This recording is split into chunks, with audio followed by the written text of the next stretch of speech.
Hi brewers, I'm Daniel with MCH Australia. Pressure fermentation. Why is it becoming so important? Why are so many people getting involved in it? What's better about it? Let's look at some of the things that you need to do if you want to get into it, and also some of the things that make pressure fermentation a better way to ferment.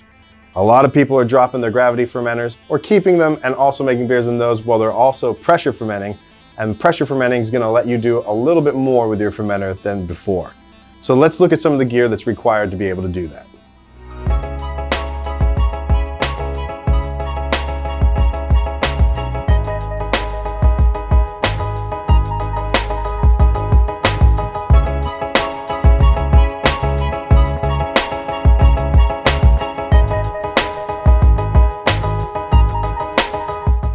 A lot of brewers have been using pressure in their fermentation for years. They've been using keg mentors, you can use conical fermenters, the stainless steel variety. There was a lot of options for people that wanted to get involved in doing pressure fermentation. But when PET fermenters came out and they were revolutionized, they brought the price way down. It makes it a little bit more accessible now for everybody to get involved in this from a home brewing level. So one of the great things about it is that you're going to be able to do things a little faster and finish with carbonated beer, which is fun because, yeah, you're gonna be able to finish in the same tank that you started in.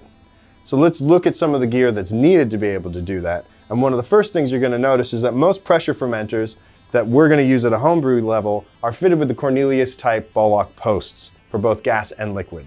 So you'll find those on top of keg mentors, you'll find them on top of the Fermenter King Jr. and the Fermenter King G3.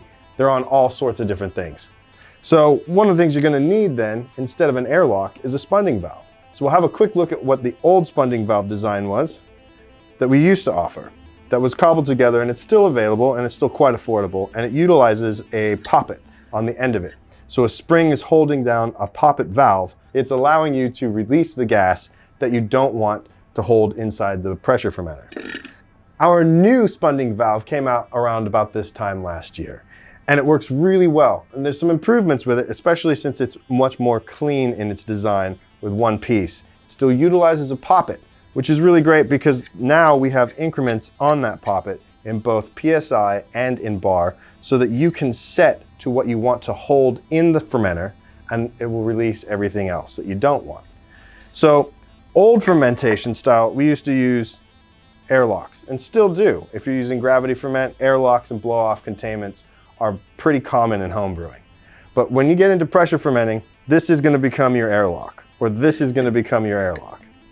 Or you can choose a number of other varieties of spunding valve as well. So we offer a Spundit valve from Spundit USA. We also offer our affordable entry-level spunding valve and our new design, which is really easy to use. So you just need an MFL disconnect, either stainless steel or plastic, whichever fits in your fermentation chambers better.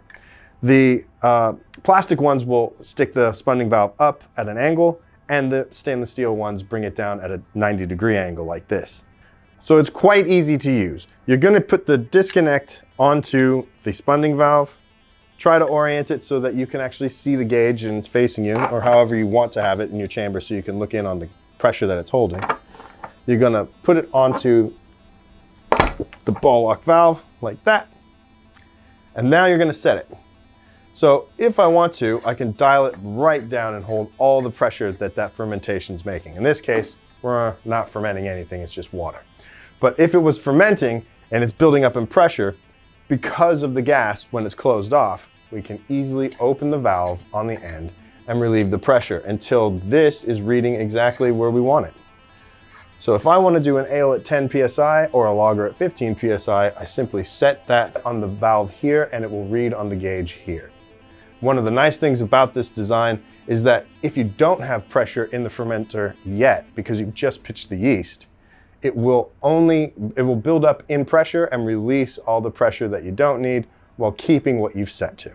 So that makes it really easy to be able to say brew on a day and come back a day or two later and check on it. It's still releasing the pressure, it's not built up too much. Now, if this was under fermentation, it will be purging everything that's beyond 10 PSI and holding 10 PSI on the yeast bed, which is also going to help you to have more room in the fermenter with the krausen. It'll hold down that krausen head and you won't need to have a blow off It's also reducing esters, and it's providing you with the ability to ferment a little bit warmer, thus moving a little bit faster. So if you like the video, go ahead and hit the subscribe button. We're going to make more about how you can pressure ferment and also how easy it is to get involved in nowadays. So this was just to show you a little bit about the spunding valve and its use in pressure fermentation, and it's replacing the airlock in your gravity fermenter. Simple. We'll see you next time, brewers.